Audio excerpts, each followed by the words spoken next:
Anjaneya tech അക്കാഡമിക്സിന്റെ online ചാനലിലേക്ക് ഏവർക്കും സ്വാഗതം. My name is Vishnuji Ranjith.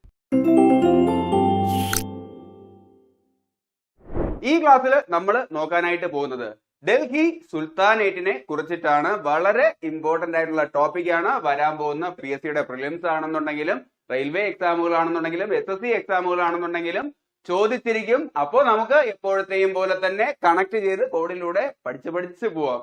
Okay, അപ്പൊ ക്ലാസ്സിലേക്ക് കടക്കുന്നതിന് മുന്നേ ഞങ്ങൾ ചെയ്യുന്ന ക്ലാസ്സുകൾ നിങ്ങൾക്ക് ഇഷ്ടമായ ലൈക്ക് ചെയ്യാനും ഷെയർ ചെയ്യാനും സബ്സ്ക്രൈബ് ചെയ്യാനും മറക്കരുത്. ഞങ്ങളുടെ ക്ലാസ്സുകൾ റെഗുലർ ആയിട്ട് നിങ്ങളിലേക്ക് എത്തുവാനായിട്ട് ബെല്ലൈക്കണിൽ ക്ലിക്ക് ചെയ്യാനും മറക്കരുത്. ടെലഗ്രാം ചാനലിന്റെ ലിങ്ക് ഞാൻ ഡിസ്ക്രിപ്ഷനിൽ കൊടുത്തിട്ടുണ്ടാവും, അവിടെ ജോയിൻ ചെയ്തോളൂ. ഈ ക്ലാസ്സിന്റെയൊക്കെ നോട്ട് ഇംഗ്ലീഷിലും മലയാളത്തിലും ഉണ്ട്. നിങ്ങൾക്ക് വേണം എന്നുണ്ട് എങ്കിൽ അവിടെ ചോദിച്ചാൽ മതി, ഞാൻ നിങ്ങൾക്ക് അയച്ചു തരാം. അപ്പോ ക്ലാസ്സിലേക്ക് കിടക്കാം. അപ്പോൾ നമുക്ക് ഡൽഹി സുൽത്താനേറ്റ് ആരംഭിക്കാം. ഡൽഹി സുൽത്താനേറ്റ് ഇന്ത്യ ഭരിച്ചിരുന്ന കാലഘട്ടം ഏത് എന്ന് ചോദിക്കും. അത് 1206 മുതൽ 1526 വരെയുള്ള 320 വർഷ കാലഘട്ടമാണ് എന്ന് നിങ്ങൾ ഓർക്കണം. 1206 എന്നാൽ 12, പിന്നെ 0, 12ന്റെ പകുതിയായിട്ടുള്ള 6.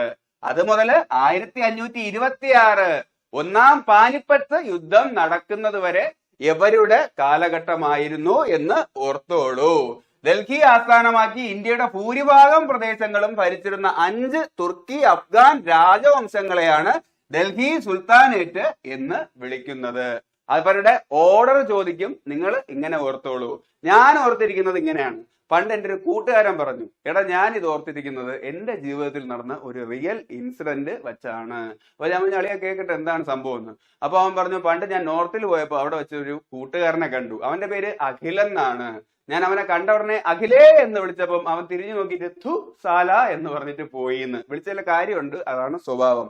അപ്പൊ അഖിലേ ഥു സാല അതിലുണ്ട്. അഖിൽ എന്നാൽ അടിമവംശം, ഖിൽ എന്നാൽ ഖിൽജി വംശം, ഥു എന്നാൽ തുഗ്ലക്ക്, സാല എന്നാണ് പറഞ്ഞത് സയ്യിദ് ലോധി. ഇങ്ങനെ കണക്ട് ചെയ്യാമല്ലോ. അപ്പൊ ഇതാണ് അതിന്റെ ഓർഡർ. അപ്പൊ ഇതിൽ നമുക്ക് ഓരോന്നായിട്ട് നോക്കണം. അപ്പൊ അടിമവംശം ഇവിടെ ആരംഭിക്കുന്നതിന് മുന്നേ തന്നെ അറബികളുടെ അറ്റാക്ക് ഉണ്ടായിരുന്നു. കഥ കുറച്ച് പിന്നോട്ട് പോണം. അപ്പൊ നമുക്ക് അത് മുതൽ നോക്കിയിട്ട് ഇതിലോട്ട് വരാം. അപ്പൊ ഇന്ത്യയിലെ ആദ്യത്തെ അറബ് അറ്റാക്കിനെ കുറിച്ച് പറയുമ്പോഴത്തേക്ക് നമ്മൾ മെയിൻ ആയിട്ട് പഠിക്കേണ്ട 3 മുഹമ്മദ്മാരെ കുറിച്ചിട്ടാണ്. ഇന്ത്യയെ അറ്റാക്ക് ചെയ്യാനുള്ള സിമ്മും കൊണ്ടുവന്ന മുഹമ്മദ് ബിൻ ഖാസിമാണ് ഇന്ത്യയെ ആദ്യമായി അറ്റാക്ക് ചെയ്തതെന്ന് ഓർത്തോളൂ. കാരണം കണക്ടിവിറ്റിക്ക് വേണ്ടി സിമ്മ് വേണമല്ലോ. അങ്ങനെ ഇന്ത്യ അറ്റാക്ക് ചെയ്യാനുള്ള സിമ്മുമായിട്ടാണ് അദ്ദേഹം വന്നത്. പിന്നെ വന്ന ആള് എന്ന് പറഞ്ഞു കഴിഞ്ഞാൽ ഇന്ത്യയിലെ ഖജനാവിലുള്ള ഖനികൾ തട്ടിപ്പറിക്കാനായിട്ട് വന്ന മുഹമ്മദ് ഖസ്നി. ഡീറ്റെയിൽഡ് ആയിട്ട് നോക്കേണ്ടതുണ്ട്. പിന്നെ അത് കഴിഞ്ഞിട്ട് വന്നതെന്ന് പറഞ്ഞു കഴിഞ്ഞാൽ അവരുടെ ഒരു ഗ്ലോറിയസ് ആയിട്ടുള്ള സാമ്രാജ്യം ഇവിടെ ആദ്യമായിട്ട് തീർക്കാനായിട്ട് വന്ന മുഹമ്മദ് ഘോറി. ഇതാണ് 3 മുഹമ്മദ്മാര്. അങ്ങനെ മുഹമ്മദ് ഘോറി ഇവിടെ സാമ്രാജ്യം തീർത്തിട്ട് അദ്ദേഹത്തിന്റെ ഒരു അടിമയുണ്ട്, അദ്ദേഹത്തെ ഇവിടെ നിർത്തിയിട്ട് പോയി. എനിക്കൊന്നും നോക്കാനുള്ള സമയമില്ല, നീ എല്ലാം വെടുപ്പിന് നോക്കിക്കൊള്ളണം, ഞാൻ പോവുകയാണെന്ന് പറഞ്ഞിട്ട് പോയി എന്നോർത്തോളൂ. അങ്ങനെയാണ് ഡൽഹി സുൽത്താനേറ്റിലെ ആദ്യത്തെ രാജവംശമായിട്ടുള്ള അടിമവംശം നമ്മുടെ രാജ്യത്ത് സ്ഥാപിക്കുന്നത്. അത് കുത്തബ് ബീൻ ഐബക് എന്ന അടിമയാണ് സ്ഥാപിച്ചത്. പിന്നിൽ നിന്നും കുത്താത്ത ഒരു അടിമയെ ഗ്ലോറിയസ് ആയിട്ടുള്ള ഒരു സാമ്രാജ്യം സ്ഥാപിച്ചിട്ട് ഇവിടെ നിർത്തിയിട്ട് പോയി എന്നോർത്തോളൂ. നമുക്ക് ഓരോന്നായിട്ട് നോക്കാം. അപ്പോ ആദ്യം മുഹമ്മദ് ബിൻ ഖാസിമിന്റെ കഥയിലേക്കാണ് നമ്മൾ വരുന്നത്. മുഹമ്മദ് ബിൻ ഖാസിം ഇന്ത്യയെ അറ്റാക്ക് ചെയ്ത ആദ്യത്തെ അറബിയാണ്.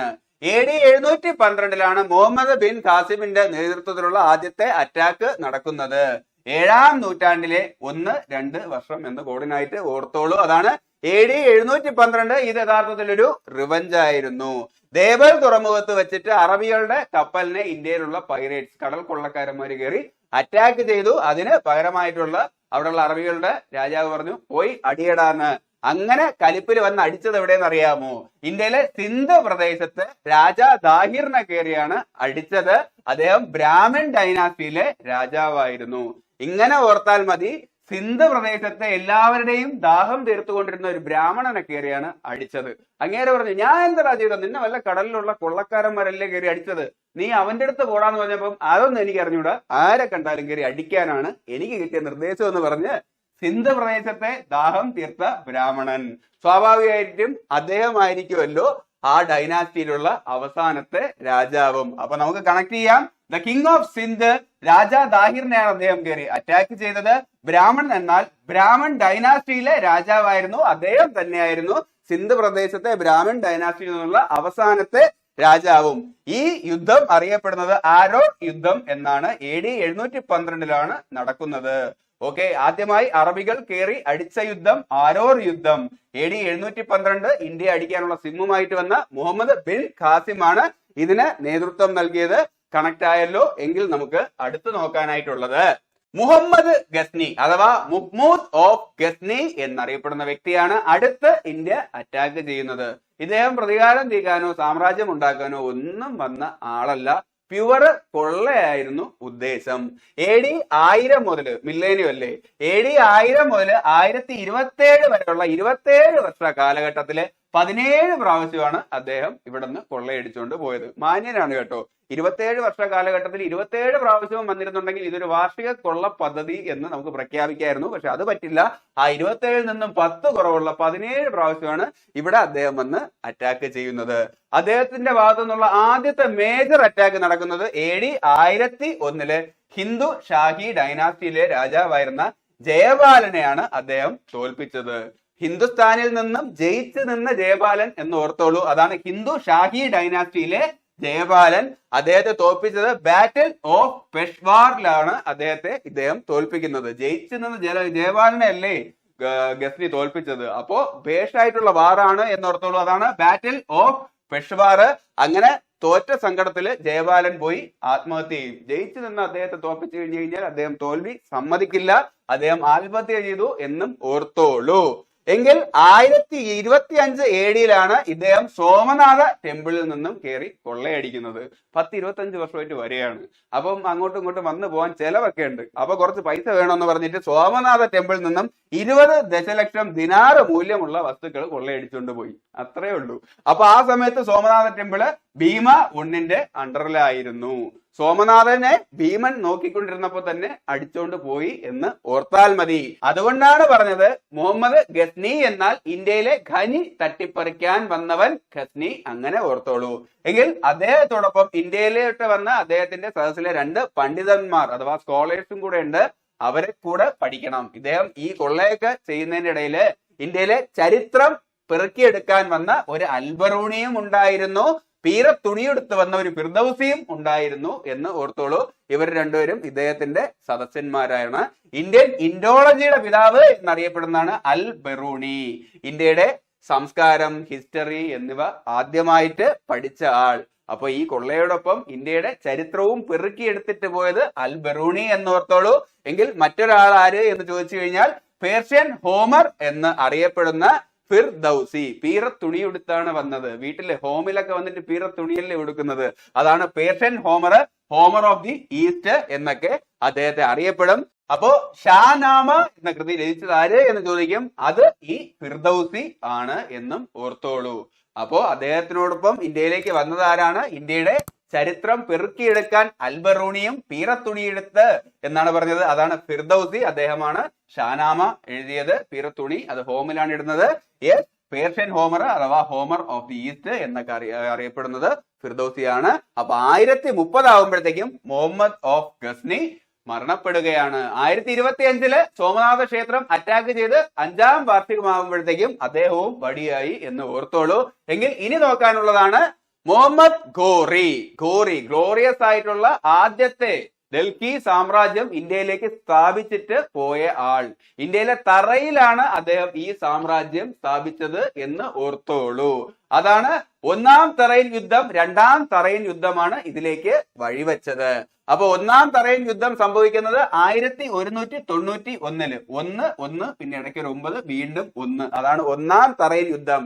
1ാം തറൈൻ യുദ്ധത്തില് ഇദ്ദേഹം ഏറ്റുമുട്ടിയത് പൃഥ്വിരാജ് ചൗഹാനെയാണ്. നമ്മുടെ ഉറുമിയിലൊക്കെ പൃഥ്വിരാജിനെ ഓർത്താൽ മതി.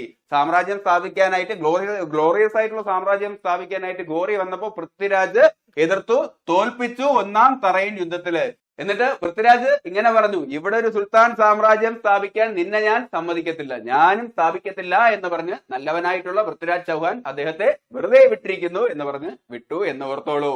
എങ്കിൽ മനസ്സിൽ പോറലുമായിട്ടാണ് ഈ ഗോറി പോകുന്നത്. കൃത്യം 1 വർഷം കഴിഞ്ഞ് നമ്മുടെ തറയിൽ സുൽത്താൻ സാമ്രാജ്യം സ്ഥാപിക്കാനായിട്ട് രണ്ടാം തറയിൻ യുദ്ധത്തിൽ അദ്ദേഹം എത്തുന്നുണ്ട്. അത് AD 1192 രണ്ടാം തറയിൻ യുദ്ധം. എങ്കിൽ 1 ഇടയ്ക്ക് ഒരു 9 പിന്നെയും 1 ഒന്നാം തറയിൻ യുദ്ധം എന്ന് പറഞ്ഞു. അവിടെ അവസാനം ഒരു 1 രണ്ടാം തറയിൻ യുദ്ധത്തിൽ അവസാനം ഒരു 2 അങ്ങനെയും കണക്ട് ചെയ്തോളൂ. രണ്ടാം തറയിൻ യുദ്ധത്തിൽ അദ്ദേഹം പൃഥ്വിരാജ് ചൗഹാനെ തോൽപ്പിക്കുകയും കൊല്ലുകയും ചെയ്തു. വല്ല കാര്യം ഉണ്ടായിരുന്നോ? ഒന്നാമത്തെ പ്രാവശ്യം വെറുതെ വിട്ടിട്ട് തിരിച്ചു വന്നിട്ട് തട്ടിയല്ലേ.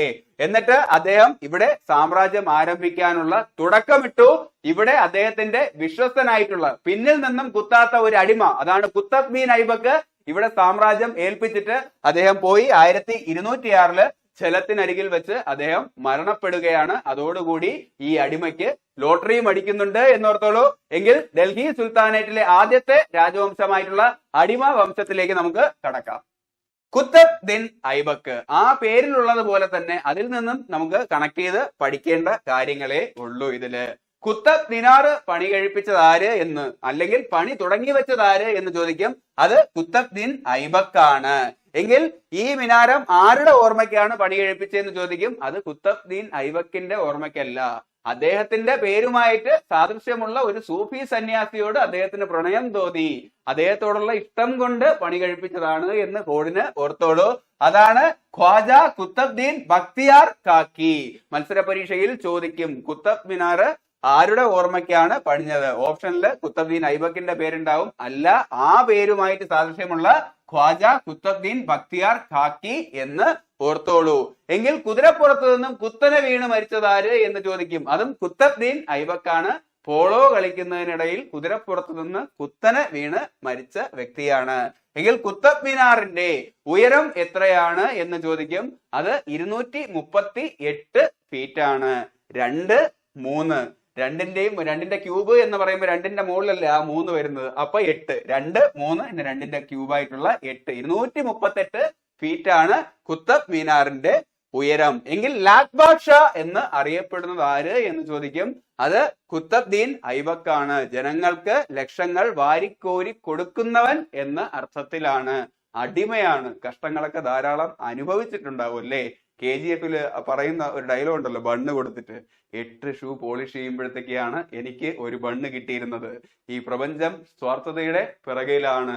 ആർക്കും വേണ്ടിട്ട് നീ കാത്തു നിൽക്കണ്ട, ലക്ഷങ്ങൾ വച്ചോ, എൻജോയ് ചെയ്യേ എന്ന് പറഞ്ഞിട്ട് ഈ അടിമയും അതുപോലെ വാരിക്കോരി കൊടുത്തു എന്നോർത്തോളൂ. അതാണ് ലാക് ബാദ്ഷാ എന്ന വിളിപ്പേര് കിട്ടാനായിട്ട്. എങ്കിൽ ഡൽഹി സുൽത്താനേറ്റിന്റെ കീഴില് പണിഞ്ഞ ആദ്യത്തെ മോസ്ക് ചോദിക്കും. അതാണ് ഖുവത് ഉൽ ഇസ്ലാം മോസ്ക്. കുത്തബ് ദീന് പണിഞ്ഞതാണ് ഖുവത് ഉൽ ഇസ്ലാം മോസ്ക് എന്ന് ഓർത്തോളൂ. കുത്തബ് ഖുവത്ത് അങ്ങനെ കണക്ട് ചെയ്യാം. എങ്കിൽ ആദ്യത്തെ അടിമ രാജസ്ഥാനിൽ പണിഞ്ഞ ഫേമസ് ആയിട്ടുള്ള മോസ്ക് ആണ്. അതാണ് ആധായ് ദിൻ കാ ജോൻപുര. ആദ്യത്തെ അടിമ അതാണ് ആധായ്. ആദ്യത്തെ ആധായ് ദിൻ കാ ജോൻപുര മോസ്ക് പണിഞ്ഞതും ആദ്യത്തെ അടിമയായിട്ടുള്ള കുത്തബ് ദീൻ ഐബക്ക് ആണ് എന്നും ഓർത്തോളൂ. എങ്കിൽ 1210 AD ഇദ്ദേഹം കുതിരപ്പുറത്ത് നിന്നും പോളോ കളിക്കുന്നതിനിടയിൽ കുത്തനെ വീണ് മരിച്ചത് എന്നും ഓർത്തോളൂ. അദ്ദേഹത്തിന്റെ ടോംബ് സ്ഥിതി ചെയ്യുന്നത് ലാഹോറിലെ അനാർക്കലി ബസാറിലാണ്. ആദ്യത്തെ അടിമയെ അനാർക്കലിക്കൊപ്പം അടക്കി എന്നും ചുമ്മാ കോഡിനായിട്ട് ഓർത്തോളൂ. എങ്കിൽ നമുക്കിനി അടുത്ത് നോക്കേണ്ടതെന്ന് പറഞ്ഞു കഴിഞ്ഞാൽ മെയിൻ ആയിട്ടുള്ള അടിമ വംശത്തിലെ അടുത്ത ഒരു രാജാവ് ആര് എന്ന് ചോദിച്ചു കഴിഞ്ഞാൽ ഇൽത്തുമിഷ് ആണ്. എങ്കിൽ കുത്തബ് ബീൻ ഐബക്കിന് ശേഷം വരുന്നത് ആരം ഷാ ഉണ്ട്. അദ്ദേഹം അത്ര വന്നിട്ട് പ്രഗത്ഭനൊന്നും അല്ല. അതുകൊണ്ട് തന്നെ അദ്ദേഹത്തിൽ നിന്നും പഠിക്കാൻ വേറെ ഒന്നുമില്ല. എങ്കിൽ നമുക്ക് അടുത്ത ഇൽത്തുമിഷിലേക്ക് കടക്കാം. ഇൽത്തുമിഷ് അടിമവംശത്തിലെ കുത്തബ് ബീൻ ഐബക്കിന് ശേഷം അടുത്ത് ചുമതലയേക്കുന്ന ശക്തനായിട്ടുള്ള അടുത്തൊരു ഭരണാധികാരിയാണ് ഇൽത്തുമിഷ് എന്ന് ഓർത്തോളൂ. അദ്ദേഹം അധികാരത്തിലേറി ആദ്യം ചെയ്തത് ലാഹോറിൽ നിന്നും അദ്ദേഹത്തിന്റെ തലസ്ഥാനം ഡൽഹിയിലോട്ട് മാറ്റുകയാണ്. ലാഹോറോ മാറ്റ് ഡൽഹിയിലോട്ട്. ഞാൻ കോഡിനായിട്ട് പറഞ്ഞതാണ്. അപ്പോൾ ലാഹോറിൽ നിന്നും ഡൽഹിയിലേക്ക് ഇൽത്തുമിഷ് തലസ്ഥാനം മാറ്റി. അതുകൊണ്ട് തന്നെ ഡൽഹി സുൽത്താനേറ്റിന്റെ യഥാർത്ഥ സ്ഥാപകൻ എന്നറിയപ്പെടുന്നത് ആര് എന്ന് ചോദിക്കും. അത് ഇൽത്തുമിഷ് ആണ് എന്നും ഓർത്തോളൂ. ഇക്താ സിസ്റ്റം കൊണ്ടുവന്നത് ആര് എന്ന് ചോദിക്കും. അതും ഇൽത്തുമിഷ് ആണ്. ഇക്താ സിസ്റ്റം എന്നാൽ മിലിറ്ററി സർവീസ് ചെയ്യുന്നവർക്ക് കാശിന് പകരം ഭൂമി ദാനമായിട്ട് നൽകുന്ന പരിപാടിയാണ്. സാലറി ഇല്ല, ഭൂമി എടുത്തു. അതാണ് ഇഷ്ടത്തിന് ഭൂമി നൽകിയിരുന്നു ഇൽത്തുമിഷ് എന്ന് ഓർത്തോളൂ. അപ്പൊ ഇക്ത ഇൽത്തുമിഷ്, ലാഹോറിൽ നിന്നും ഡൽഹിയിലേക്ക് മാറ്റിയത് ഇൽത്തുമിഷ്.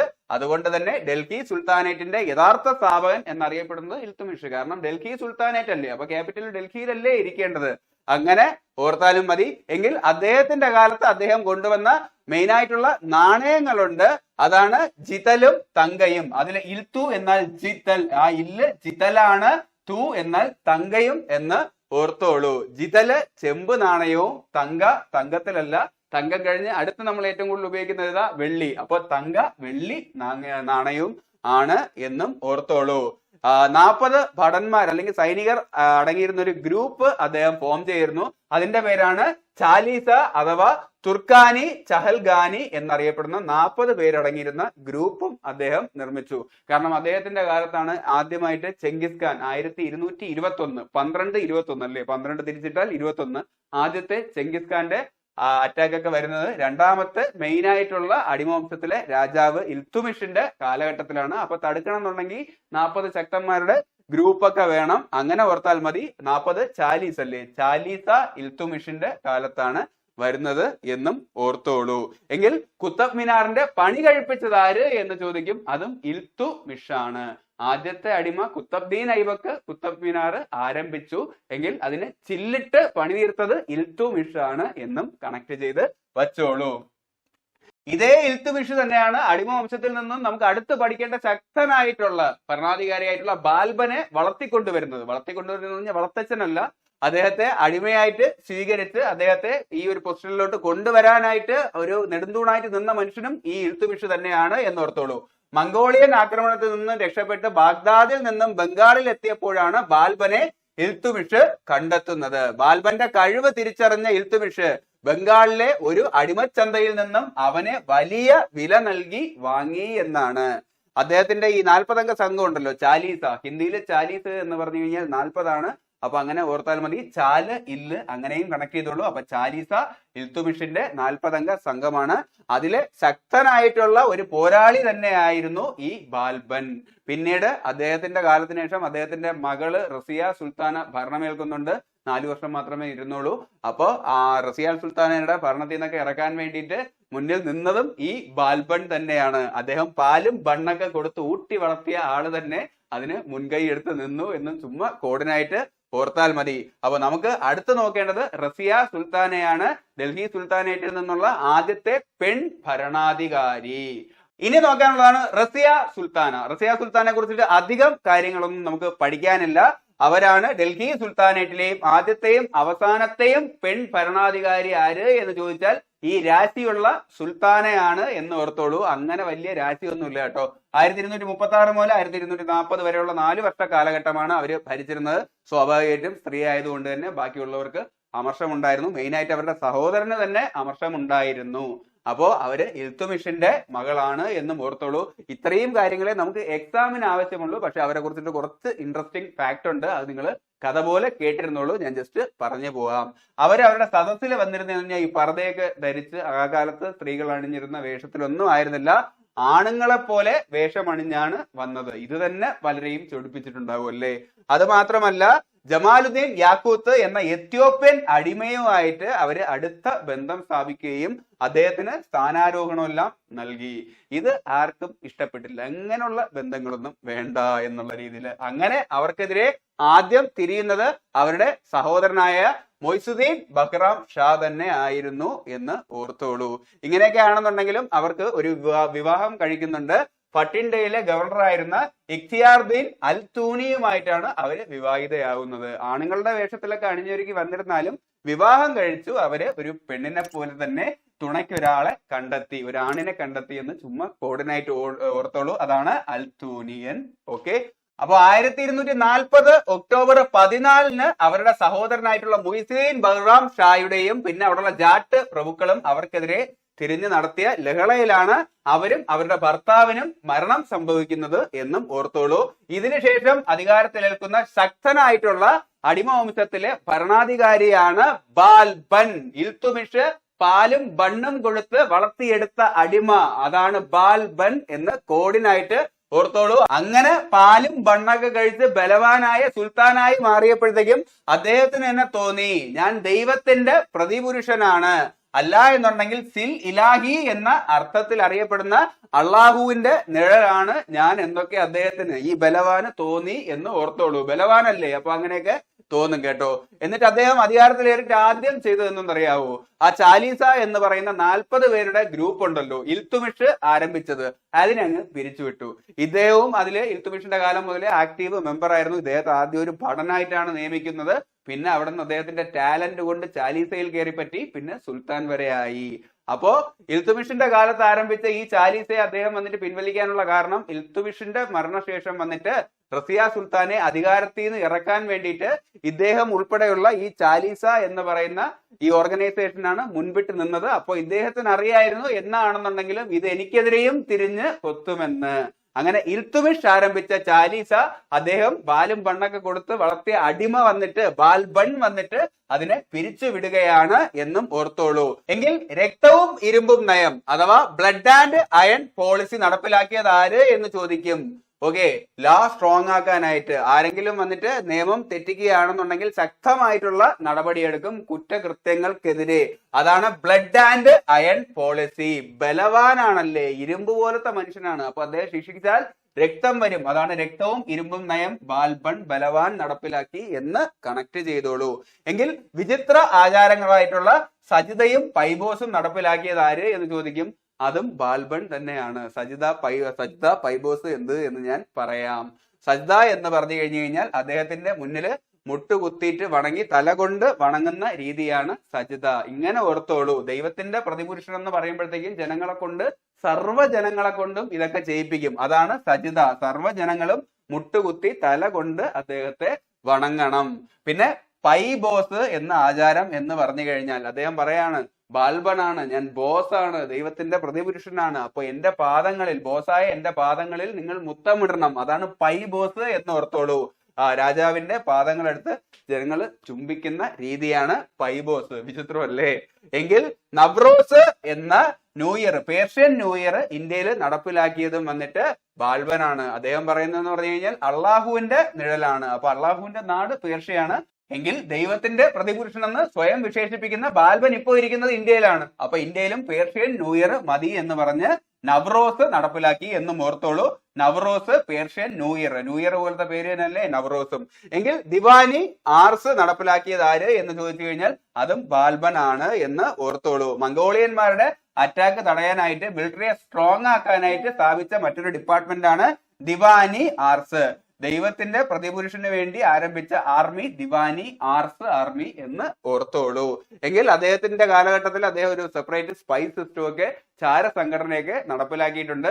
അതിന്റെ ഭാഗമായിട്ടാണ് ആദ്യം ഈ ചാലീസയെ അദ്ദേഹം പിരിച്ചുവിട്ടത്. അദ്ദേഹത്തിനെതിരെ ആരും തിരിയരുത്, ആരെങ്കിലും തിരിഞ്ഞിട്ടുണ്ടെന്നുണ്ടെങ്കിൽ ബ്ലഡ് ആൻഡ് അയൺ പോളിസി, രക്തവും ഇരുമ്പും നയമുണ്ട്, ഞാൻ ബലവാനാണ്, ദൈവത്തിന്റെ പ്രതിപുരുഷനാണ്, എനിക്ക് ചാര സംഘടനയൊക്കെ ഉണ്ട് എന്ന് വെച്ചിട്ടൊക്കെ കണക്ട് ചെയ്തോളൂ. ഇനി നമുക്ക് നോക്കാനുള്ളത് അടിമ വംശത്തിലെ അവസാനത്തെ ഭരണാധികാരിയായിട്ടുള്ള കൈക്കോബാദിനെയാണ്. അദ്ദേഹത്തിനെ കുറിച്ച് കൂടുതലൊന്നും നോക്കാനായിട്ടില്ല. അദ്ദേഹത്തിന്റെ മുഴുവൻ നാമം മുയ്സുദ്ദീൻ മുഹമ്മദ് കൈക്കോബാദ്. അടിമ വംശം ആരുടെ കയ്യിൽ വന്നപ്പോഴാണ് പോയതെന്ന് ചോദിച്ചു കഴിഞ്ഞാൽ അത് കൈക്കോബാദിന്റെ കയ്യിലാണ്. ഇദ്ദേഹത്തിന്റെ ഗ്രാൻഡ് ഫാദർ ആണ് നമ്മുടെ ബാൽബൺ, ബലവാനായിട്ടുള്ള ബാൽബൺ. പക്ഷെ ഇദ്ദേഹം ഇത്തി വീക്കാണ്, ഇദ്ദേഹം ഇത്തി ഫിസിക്കലി വീക്കാണ്, പാരലൈസ്ഡ് ആയിട്ടുള്ള വ്യക്തിയാണ്. അപ്പൊ ഇദ്ദേഹത്തിനെ കൊന്നിട്ട് കിൽ ചെയ്തിട്ടാണ് ജലാലുദ്ദീൻ ഖിൽജി സാമ്രാജ്യം 1290 സ്ഥാപിക്കുന്നത്. ഡൽഹി സുൽത്താനേറ്റിലെ അടുത്ത സാമ്രാജ്യം സ്ഥാപിച്ചത് ആര് എന്ന് ചോദിച്ചാൽ അത് ജലാലുദ്ദീൻ ഖിൽജിയാണ്. മുഴുവൻ നാമം ജലാലുദ്ദീൻ ഫിറോസ് ഖിൽജിയാണ്. അപ്പോ ഇനി നമുക്ക് അതാണ് നോക്കാനായിട്ടുള്ളത്. എങ്കിൽ നമുക്ക് ഖിൽജി സാമ്രാജ്യം നോക്കാം. ഖിൽജി വംശം, ഡൽഹി സുൽത്താനേറ്റിലെ അടിമ വംശം കഴിഞ്ഞിട്ട് അടുത്ത് വരുന്നത് ഖിൽജി വംശം. ഓർഡർ ഇങ്ങനെയാണ് നമ്മൾ പറഞ്ഞത്, അഖിൽ ഥു സാല എന്ന് പറഞ്ഞു എന്നല്ലേ. അതിലെ ആ എന്ന് പറഞ്ഞ അടിമ വംശം, പിന്നെ വരുന്നത് ഖിൽജി വംശം. ഖിൽജി വംശത്തിൽ നിന്നും നമ്മൾ മെയിൻ ആയിട്ട് നോക്കേണ്ടത് രണ്ട് രാജാക്കന്മാരെയാണ്. ഒന്ന് അത് സ്ഥാപിച്ച ജലാലുദ്ദീൻ ഖിൽജി. അദ്ദേഹത്തിനെ കുറിച്ച് അധികം ഒന്നും നോക്കാനായിട്ടില്ല. അദ്ദേഹം കൈക്കോബാദിനെ കൊലപ്പെടുത്തി ഈ വംശം സ്ഥാപിക്കുകയായിരുന്നു. എന്നാൽ അദ്ദേഹം വന്നിട്ട് മെഴ്സി പോളിസി കൊണ്ടുവന്നത് ആര് എന്ന് ചോദിച്ചു കഴിഞ്ഞാലും, അഥവാ മൃദുവായ നയം കൊണ്ടുവന്നത് ആര് എന്ന് ചോദിച്ചു കഴിഞ്ഞാലും ജലാലുദ്ദീൻ ഖിൽജിയാണ്. ജലം പോലെ മൃദുവായിരുന്നു അദ്ദേഹം.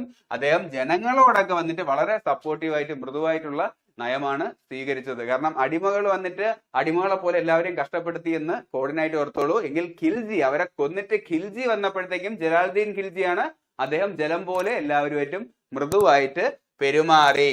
എങ്കിൽ അത് കഴിഞ്ഞതിന് ശേഷം അദ്ദേഹത്തിന്റെ മരുമോൻ ഇദ്ദേഹത്തിനെയും കിൽ ചെയ്തിട്ട് വരുന്നുണ്ട്. അദ്ദേഹം അത്ര മൃദുവല്ല എന്ന് ഓർത്തോളൂ. അതാണ് അലാവുദ്ദീൻ ഖിൽജി. ജലാവുദ്ദീൻ ഖിൽജിയെ കൊന്നിട്ട് അധികാരത്തിൽ വന്ന ആൾ, അഥവാ കൈക്കോബാദിനെ, അടിവംശത്തിലെ അവസാനത്തെ രാജാവായിട്ടുള്ള കൈക്കോബാദിനെ കൊന്ന് തളർന്ന് ജലം കുടിച്ചുകൊണ്ട് ഈ ഖിൽജി നിന്നപ്പോഴത്തേക്കും ഇദ്ദേഹത്തെ അലാവുദ്ദീൻ ഖിൽജി വന്ന് കൊന്നു എന്ന് ഓർത്താൽ മതി. ഇദ്ദേഹത്തിന്റെ മരുമകനാണ്. എങ്കിൽ നമുക്ക് അലാവുദ്ദീൻ ഖിൽജിയെ കുറിച്ചിട്ടാണ് കൂടുതൽ കാര്യങ്ങളും പഠിക്കാനായിട്ടുള്ളത്. നമുക്ക് അതിലേക്ക് പോവാം. അലാവുദ്ദീൻ ഖിൽജി സ്വന്തം അമ്മാവനായിട്ടുള്ള മൃദുവായിട്ടുള്ള ജലാലുദ്ദീൻ ഖിൽജി, മൃദുനയമൊക്കെ നടപ്പിലാക്കിയ ജലാലുദ്ദീൻ ഖിൽജിയെയും കൊന്നിട്ട് വന്ന ക്രൂരനാണ് അലാവുദ്ദീൻ ഖിൽജി എന്ന് ഓർത്തോളൂ. അലാവുദ്ദീൻ എന്ന് പറഞ്ഞു കഴിഞ്ഞാൽ ഒരലമ്പും ആ നാട്ടില് നടക്കാനായിട്ട് സമ്മതിക്കത്തില്ല. മാത്രമല്ല എല്ലായിടത്തും കയറി അലമ്പും ഉണ്ടാക്കിയിരുന്ന വ്യക്തി എന്ന് ഓർത്തോളൂ. അദ്ദേഹത്തിന്റെ യഥാർത്ഥ നാമം അലി ഗുർഷാസ്പ് എന്ന് ഓർത്താൽ മതി. ദക്ഷിണേന്ത്യ ആക്രമിച്ച ആദ്യ സുൽത്താൻ ആര് എന്ന് ചോദിച്ചാൽ അതാണ് അലാവുദ്ദീൻ ഖിൽജി. ഞാൻ പറഞ്ഞില്ല, എവിടെ മാത്രമല്ല എല്ലായിടവും കയറി അലമ്പുണ്ടാക്കും. അതാണ് അലാവുദ്ദീൻ ഖിൽജി. ഓക്കെ. അദ്ദേഹത്തിന്റെ മറ്റൊരു നാമം സിക്കന്ദർ ഇ സൈനി എന്ന് സ്വയം അദ്ദേഹം വിളിച്ചിരുന്നു, അഥവാ second Alexander. Alexander Alauddin Khilji അങ്ങനെയും കണക്ട് ചെയ്യാം. എല്ലായിടവും കയറി ആക്രമിച്ച് കീഴടക്കുമ്പോഴത്തേക്കും അദ്ദേഹത്തെ ഖിൽജി വംശത്തിലെ എല്ലാവരും സിക്കന്ദർ ആണ് എന്ന് വിളിച്ചു. പഞ്ചാബി ഹൗസിലെ ലാലിനെ പോലെ എന്നും ഓർത്തോളൂ. സമുദ്രഗുപ്ത ഓഫ് മുസ്ലിം ഇന്ത്യ എന്നറിയപ്പെടുന്നതും ഈ അലാവുദ്ദീൻ ഖിൽജിയാണ്. സമുദ്രഗുപ്തൻ എല്ലായിടത്തും പടം നയിച്ചിട്ടുണ്ട്. അദ്ദേഹത്തിന്റെ സേനയൊക്കെ വളരെയധികം ഫേമസ് ആണ്.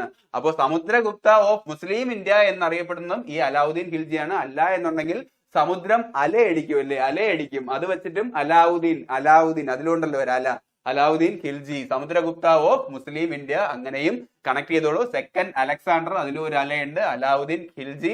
ഇങ്ങനെയൊക്കെ എല്ലായിടവും കയറി അറ്റാക്ക് ചെയ്യുമ്പോഴത്തേക്കും ഖിൽജി വംശം അദ്ദേഹത്തെ സിക്കന്ദർ എന്ന് പറഞ്ഞു. സിക്കന്ദർ ഐ സൈനി എന്നറിയപ്പെടുന്നതും ഈ അലാവുദ്ദീൻ ഖിൽജിയാണ്. ഇതിന് വേണ്ടിയിട്ട് അദ്ദേഹത്തിന്റെ ശക്തി കേന്ദ്രമായിട്ടുള്ള ഒരു സേനാനി ഉണ്ടായിരുന്നു. അദ്ദേഹത്തിന്റെ സേനാപതിയായിരുന്നു മാലിക് കഫൂർ. എല്ലായിടത്തും പോയിട്ട് ഈ കപൂർ വേല കാണിക്കാൻ ഒരു കപൂറും കൂടെ ഉണ്ടായിരുന്നു. അതാണ് മാലിക് കഫൂർ എന്ന് ഓർത്തോളൂ. അദ്ദേഹത്തിന്റെ സേനാധിപതിയാണ്. എങ്കിൽ അദ്ദേഹത്തിന്റെ സാമ്പത്തിക പരിഷ്കാരങ്ങൾ വന്നിട്ട് വളരെയധികം ഫേമസ് ആണ്. മത്സര പരീക്ഷയിൽ ചോദിക്കും. മെയിൻ ആയിട്ട് അവിടുത്തെ കമ്പോളങ്ങൾ, മാർക്കറ്റിനെയൊക്കെ നിയന്ത്രിക്കാനാണ് അദ്ദേഹം പ്രത്യേക തരത്തിലുള്ള പരിഷ്കാരങ്ങൾ കൊണ്ടുവന്നത്. അപ്പൊ കമ്പോള നിയന്ത്രണം, മാർക്കറ്റിലൊന്നും കയറി ഒരുത്തനും അലമ്പുണ്ടാക്കാതിരിക്കാൻ അലാവുദ്ദീൻ ഖിൽജി, അലാവുദ്ദീൻ അങ്ങനെ ഓർത്തോളൂ. മാർക്കറ്റിലെ കമ്പോള നിയന്ത്രണം കൊണ്ടുവന്നത് ആര് എന്ന് ചോദിക്കും. അത് അലാവുദ്ദീൻ ഖിൽജി ആണ്.